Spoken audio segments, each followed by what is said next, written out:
Quand on vous parle de manifestation consciente, on vous raconte souvent comment il faut faire pour créer, manifester la vie de vos rêves. Mais on vous explique rarement d'où viennent ces principes et ces concepts.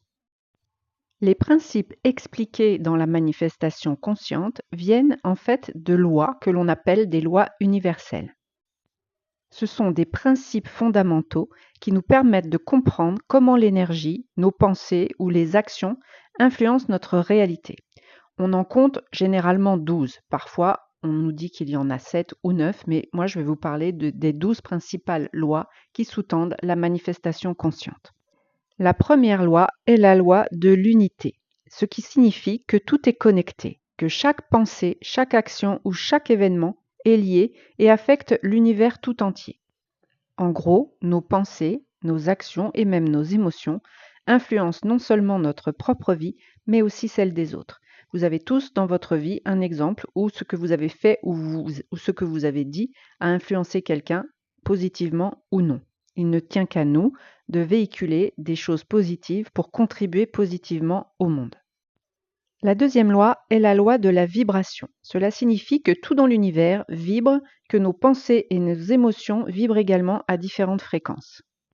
Il est dit par exemple que si vous voulez manifester une relation amoureuse épanouissante, vous devez d'abord vibrer l'amour et commencer par prendre soin de vous, vous aimer vous-même, pour qu'ensuite vous puissiez attirer une relation épanouissante qui correspond avec votre propre énergie.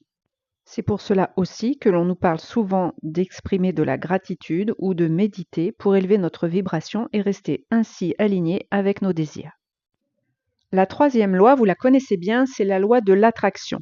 Elle dit que nous attirons à nous ce à quoi nous pensons ou ce que nous ressentons.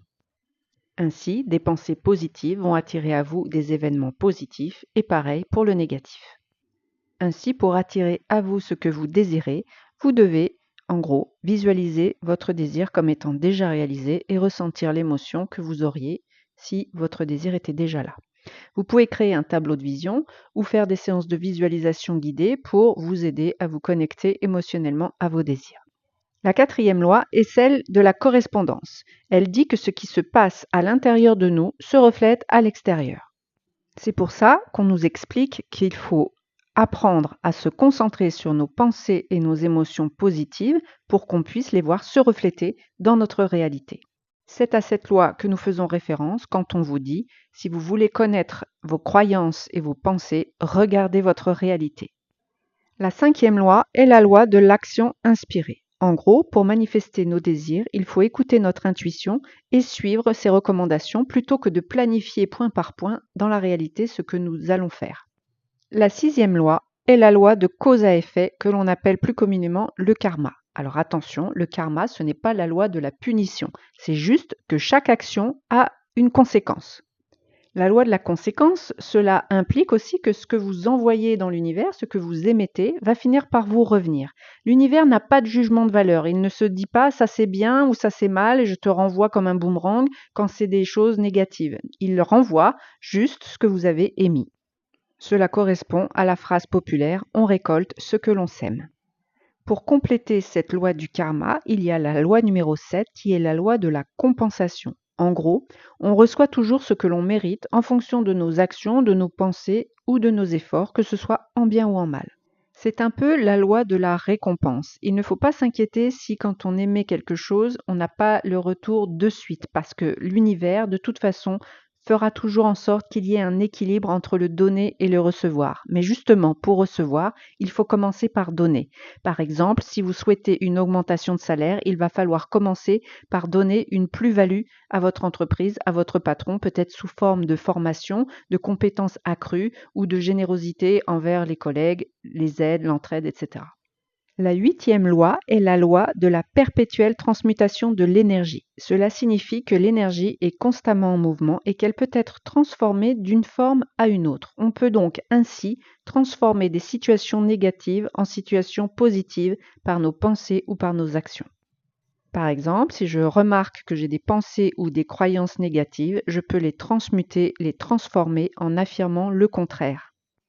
La neuvième loi est la loi de la relativité, qui signifie que tout est neutre en soi, jusqu'à ce qu'on puisse le comparer à autre chose, et que finalement, chaque défi de notre vie ne sont que relatifs par rapport à notre perception.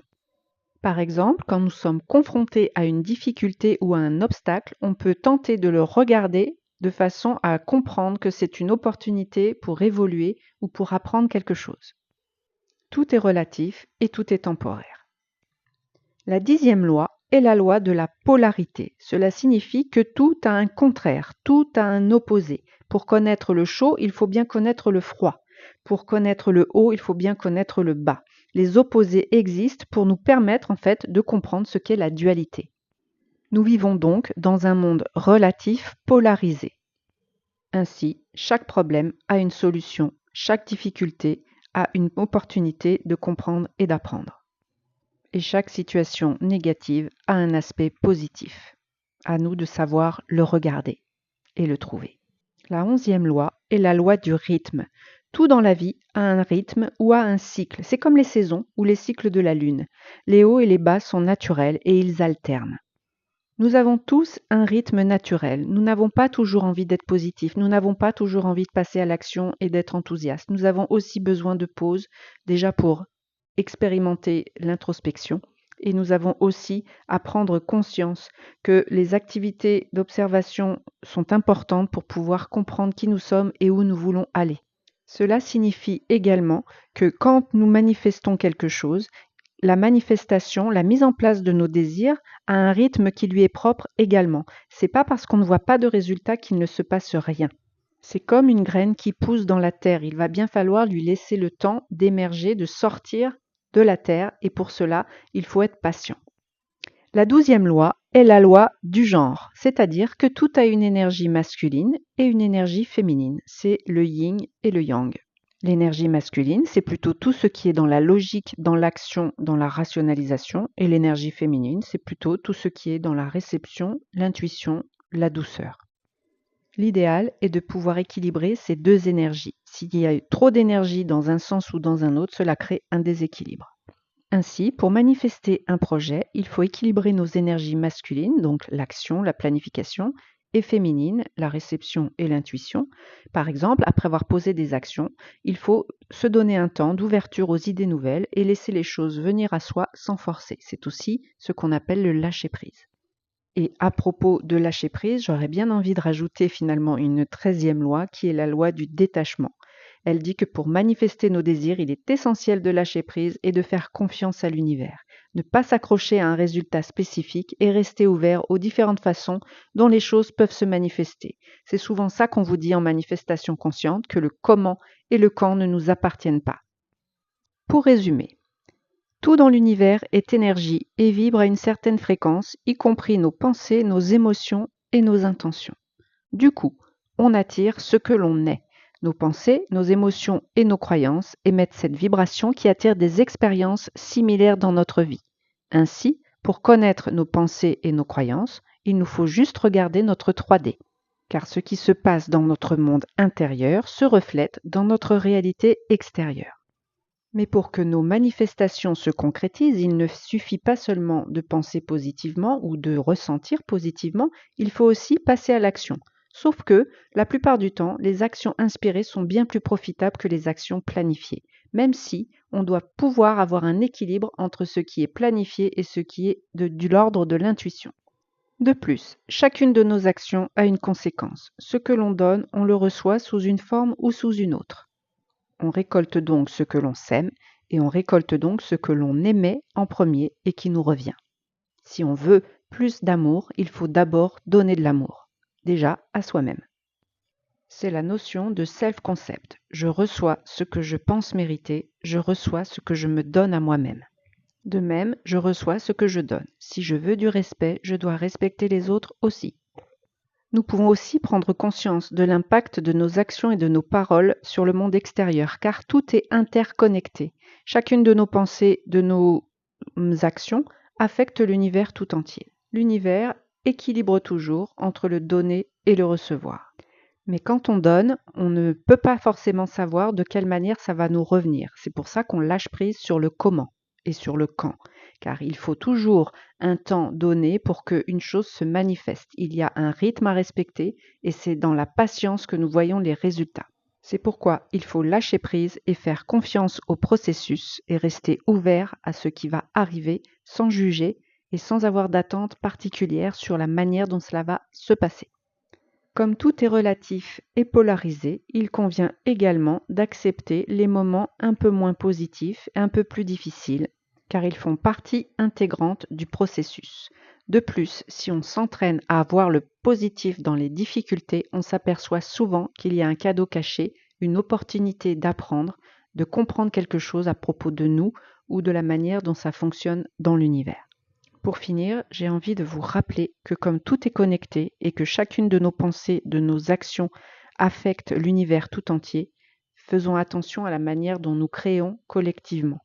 Quand nous alimentons des pensées négatives, des peurs ou des croyances fausses, nous amplifions cette énergie qui se répercute dans l'univers et nous en créons encore davantage. Donc choisissons bien nos pensées et ce sur quoi nous mettons notre attention. Nous devrions choisir plus judicieusement ce que nous écoutons, ce avec quoi nous nourrissons notre esprit, notre mental. Les actualités, par exemple, ne sont pas forcément la meilleure des nourritures puisqu'elles véhiculent la peur, l'angoisse, le stress. Et c'est ce que nous envoyons également dans l'univers. À force de le vibrer, nous en créons davantage.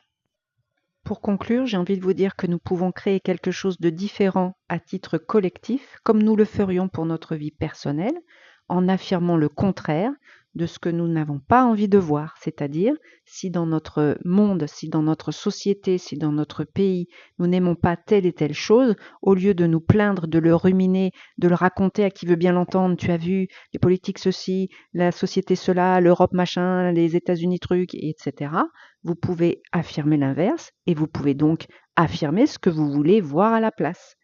Et c'est ainsi que nous allons pouvoir changer les choses. Mais si on continue d'alimenter ce qui ne nous convient pas, nous le créons davantage. Voilà, j'espère que ça vous a appris des choses et que vous êtes maintenant encore plus affûtés sur la manifestation consciente. Je vous souhaite de très belles manifestations avec ces processus de l'univers, les lois de l'univers, les lois universelles que je viens de vous décrire sont là à votre service pour créer un monde meilleur et la vie dont vous rêvez. Ciao, bonne manifestation.